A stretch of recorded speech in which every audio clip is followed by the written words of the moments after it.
driving down to Dallas to speak at an event, and I just passed a bunch of new shiny duplexes being built, and it just made me think that it's been a little while since I've talked to you guys about my absolutely favorite strategy for getting started in real estate investing, and that's house hacking. Buying a duplex, triplex, fourplex, or big single family house, living in one space and renting out the rest, which you can do with the VA loan. So you buy a duplex, you live in one half, you rent the other half.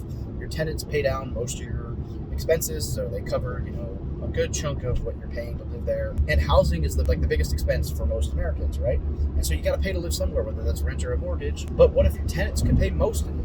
And so now you're living for almost free, or maybe even cash flowing in some cases. You're living for almost free somewhere instead of having to pay to live, while you're benefiting from depreciation, the property going up in value, depreciation, tax benefits, principal pay downs, tenants paying off part of your mortgage, right, every month, and cash flow when you move out, right, the property paying you. But you're also learning how to be a landlord, and you're learning the basics of real estate investing, and your benefit from a 30-year fixed rate mortgage, because it's a primary residence, which means you get the best mortgage products like the VA loan, which is the best. And so house hacking with the VA loan is the best way that you can possibly get started in real estate. There's a ton of different strategies on it. I got a lot of information on it, playlists on YouTube, blog posts, whatever. Happy to introduce you to people who can answer those questions. Click the link in my bio. We got a bunch of resources. Happy to help.